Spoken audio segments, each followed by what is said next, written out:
10 finish in the Premier League and ruining Arsenal's top four hopes along the way. Well, let's get straight to the team news then. Arsenal make 4 changes from the side that won at Southampton in the week. Arsene Wenger's hand was forced by a couple of injuries. Alex Oxlade-Chamberlain and Kieran Gibbs have both failed to recover in time for this one. Danny Welbeck goes to the bench as well, as does Aaron Ramsey. The 4 coming in: Bellerin, who's watched the last 3 from the substitutes bench.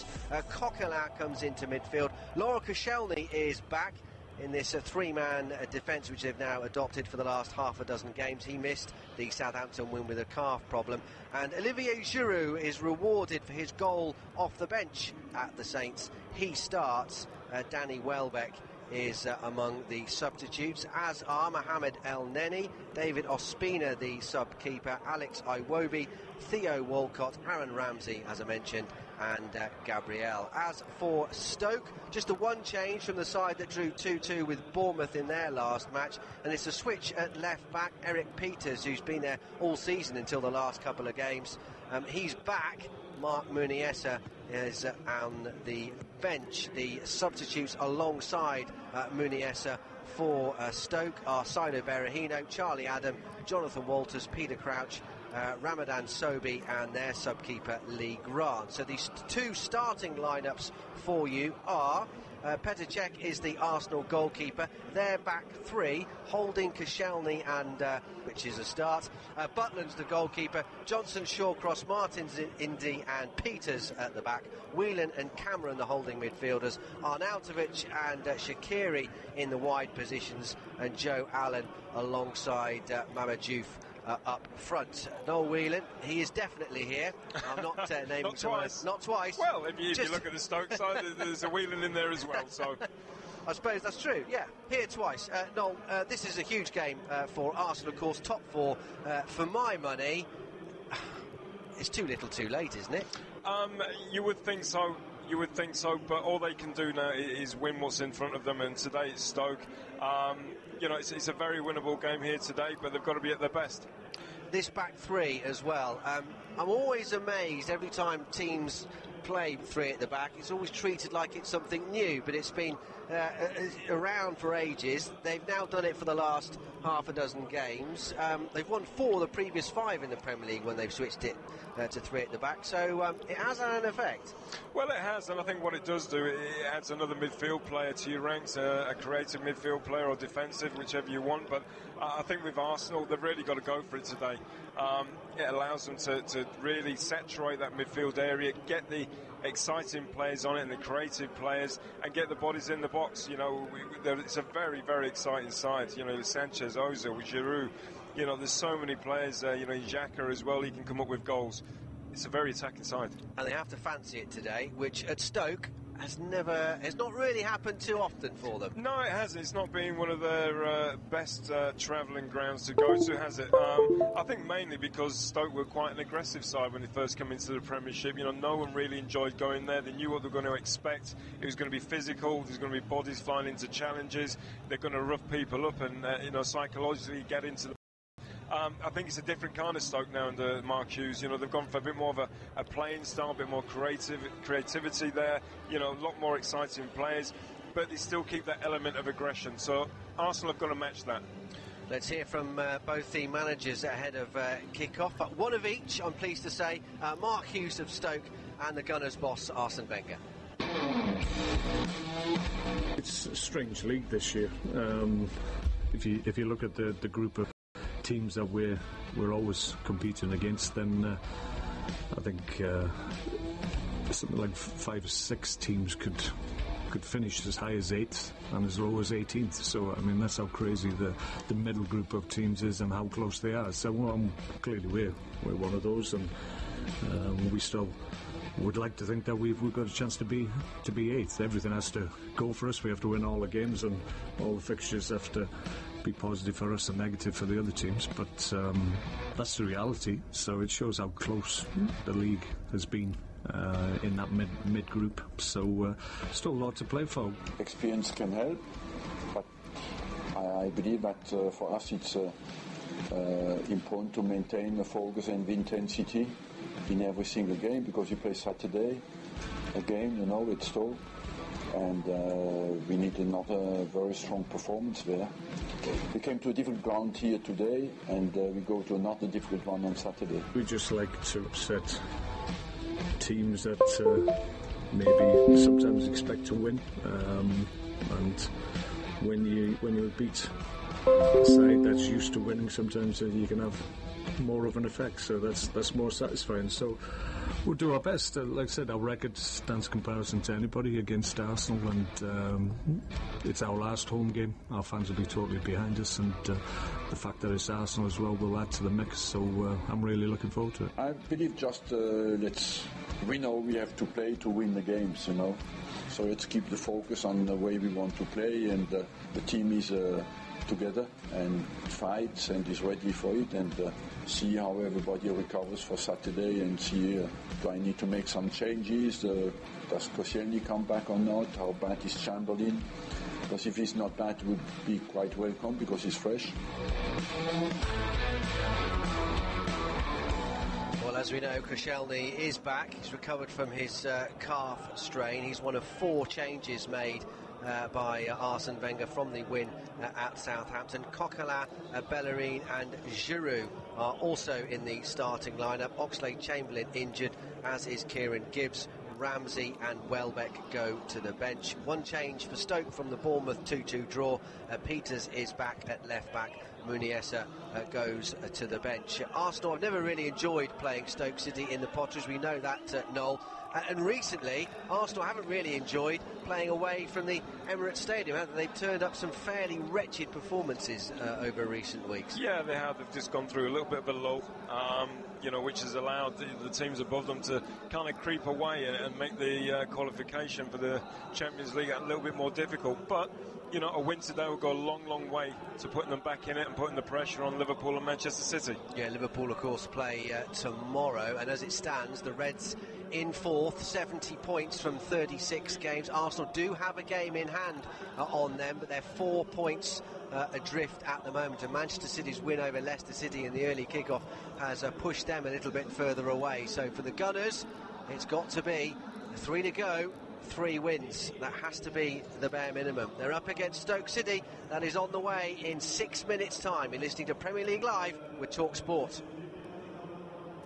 Indian Premier League live tomorrow afternoon from 3 over on Talk Sport 2. Hear all the big-hitting IPL action as Delhi Daredevils take on Royal Challengers Bangalore. It's forward, it's long and long. This covers every Premier League match live. It's by Larson, and it's in! Jermaine Defoe has made the point safe and has thrown Hull's survival plans out of the window.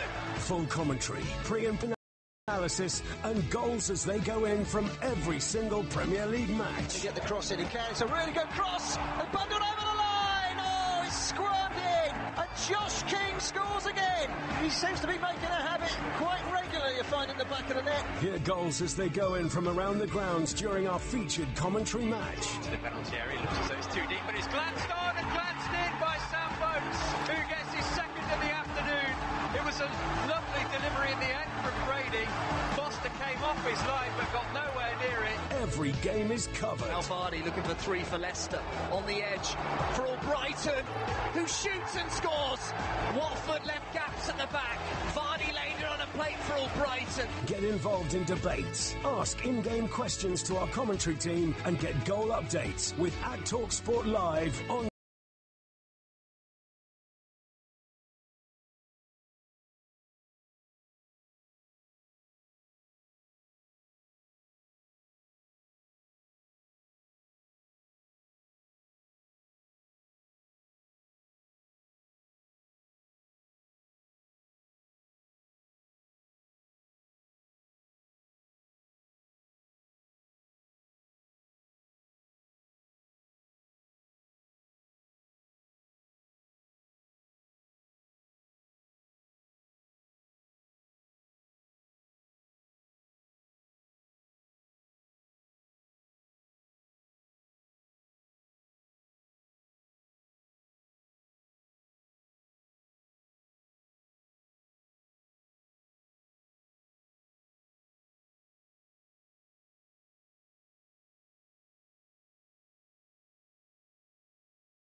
See Olivier Giroud warming up and got the winner against Leicester on the opening night, where Arsenal did have to come from behind a couple of times in that match, so it's not been unfamiliar territory for them even in the early stages of this Premier League season.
Oxlade-Chamberlain towards Lacazette, who, to be honest, Steve, hasn't really had a sniff so far today, has he, the club record signing? I mean, that was a really hard ball for him. He does really well in the end, Lacazette.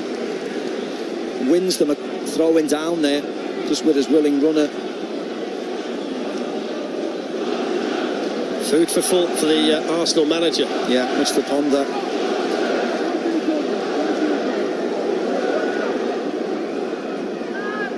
Oxlade-Chamberlain, the offside flag up.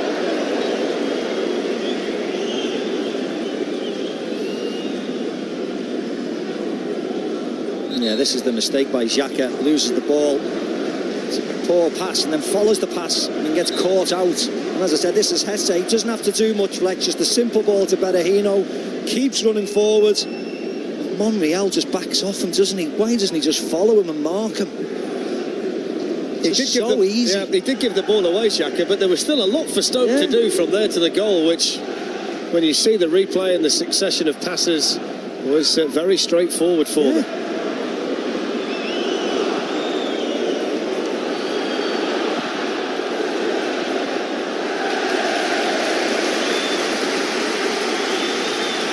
Extra spring in the Stoke step, and among the crowd as well since the goal. Definitely. Crowd are cheering everything now, closing down blocks, cheering everything, trying to will the team on.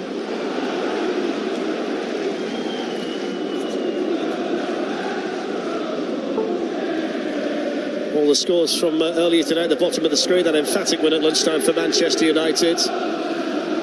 West Brom have started with back-to-back wins. Here's Lacazette for Arsenal.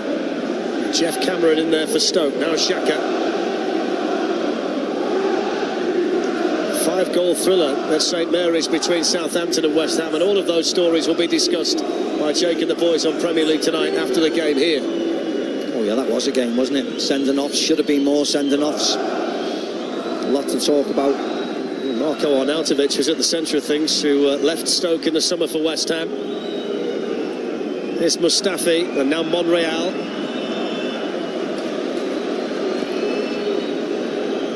Ozil to Xhaka. Ramsey. Zuma gets a foot in. Bellerin can go around the outside, and Zuma's really good at that, isn't he? Timing those tackles inside his own penalty area. Yeah, they need a little bit of magic from somewhere, Arsenal. As you said before, Flex, this is what Stoke want to do now. Shawcross, Zuma, Cameron. There's Bellerin, and now Oxlade-Chamberlain. Booms one in towards, down towards Danny Welbeck. They're appealing in there for handball, the Arsenal.